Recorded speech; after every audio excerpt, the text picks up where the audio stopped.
Well, first of all, good morning or good afternoon or good night, wherever you are in the world.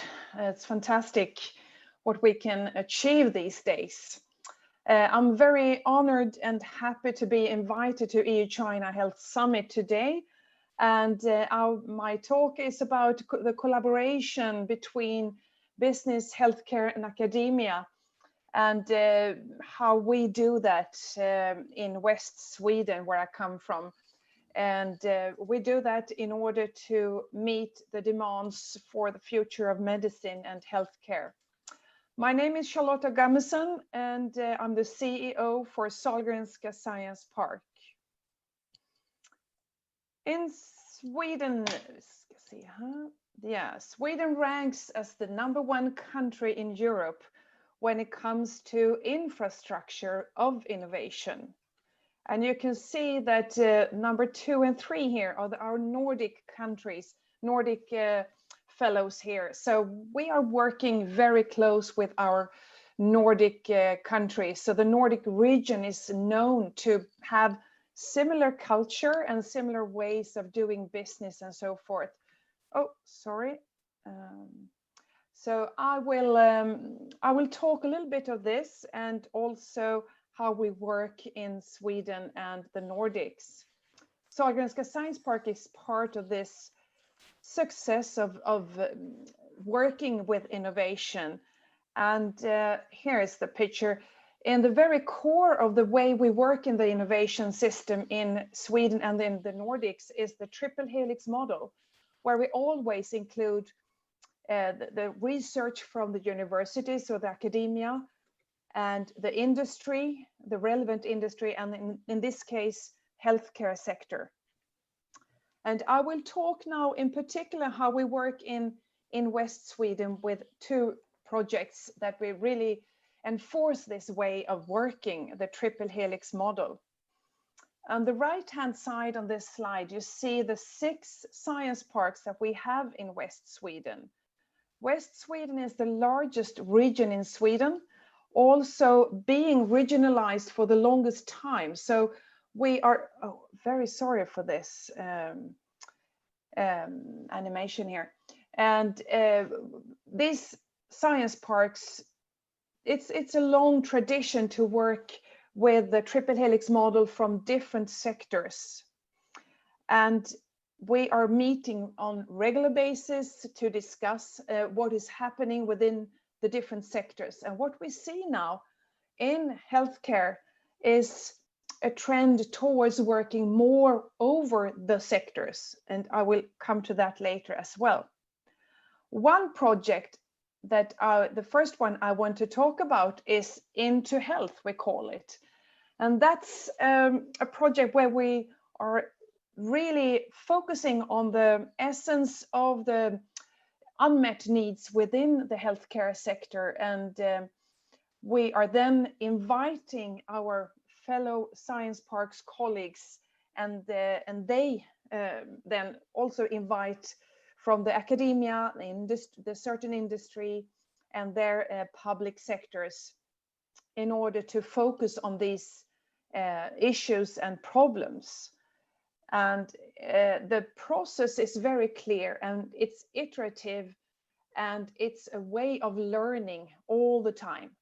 Since the industries are coming from different ways outside the particular, the life science and healthcare that we by tradition is used to work within, the cultures are different of doing business within and also research within different industries. And so it's a clear learning process here. And we always start with a defined area of the need, and the specific need is also elaborated within the healthcare sector. And so we put this on the table, so to say, in a cross collaboration day where we meet, and then we have a clear workshop process, and then trying to find new solutions, trying to find ways of doing things from other sectors which could work on this particular problem. And we have here 3 predefined areas of unmet needs that we have looked upon so far. And these are just 3 examples. And it's, like I said before, this is an iterative process and a learning process. So every day, actually, there are coming new proposals of doing things, of doing this kind of setup, and also trying to find the solutions.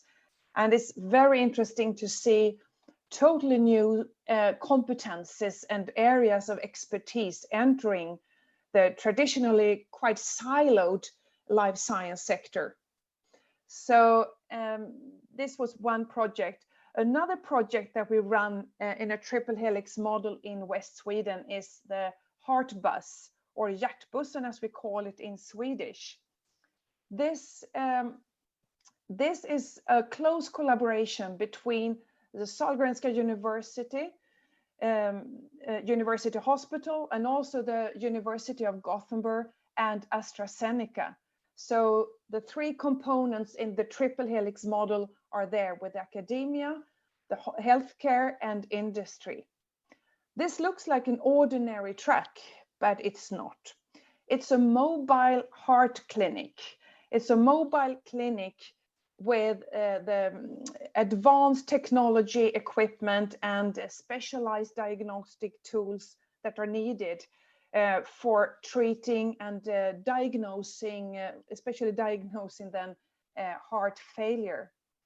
And as the bus is going, meeting up the patients, it's also conducting a clinical research study in order to better understand heart failure. Heart failure is often underdiagnosed and often very late in the disease progression. Also, we know very little about certain heart failures, so we need to know more. Since there are multiple different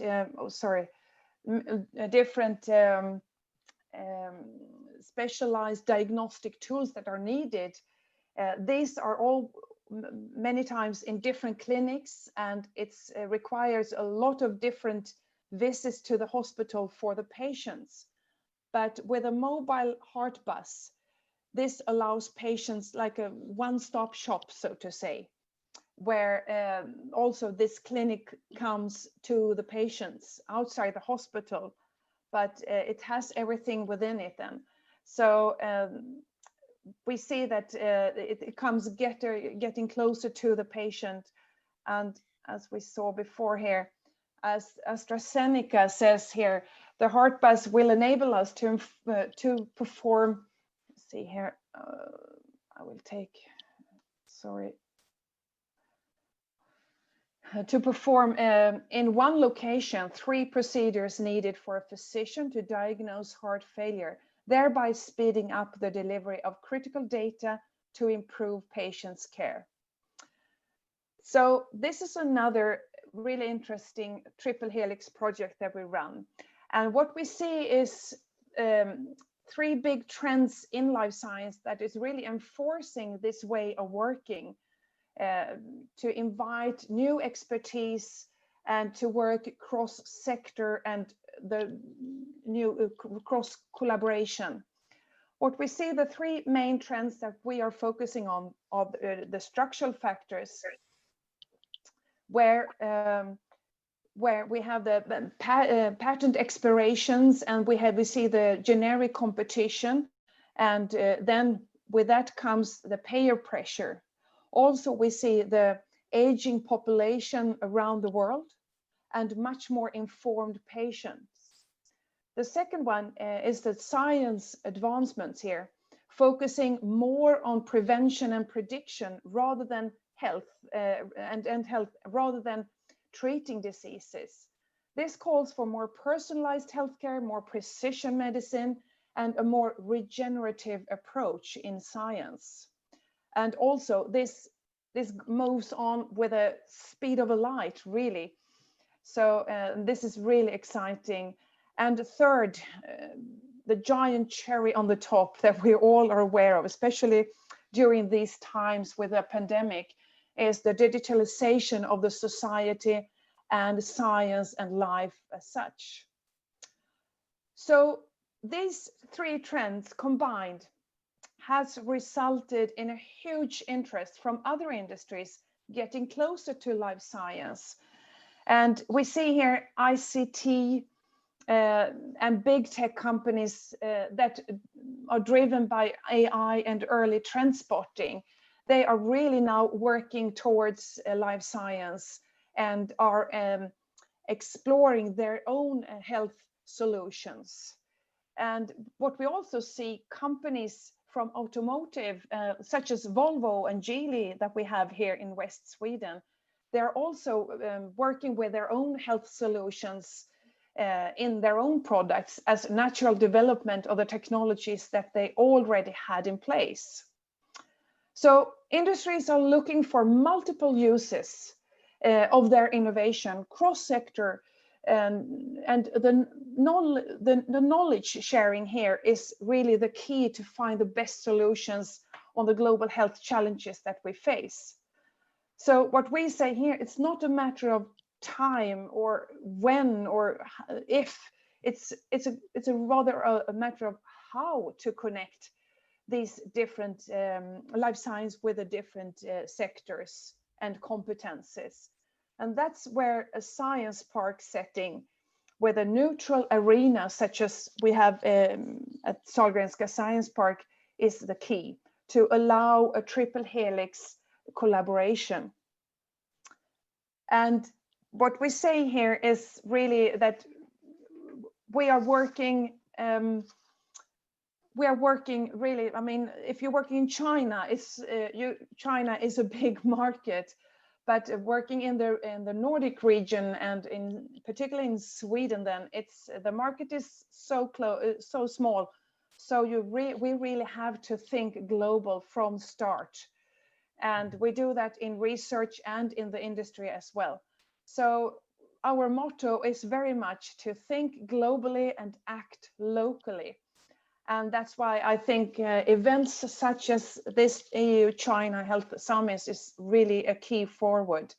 And working in a triple helix setup, this is a way that we really want to share with you here today. So please, I'm happy to answer any questions on this. Thank you. Thank you, Charlotte, for the nice presentation. I like your word, think globally and act locally. We do things based on what we have and now and here, and we provide good things for the world. That's good, and connection.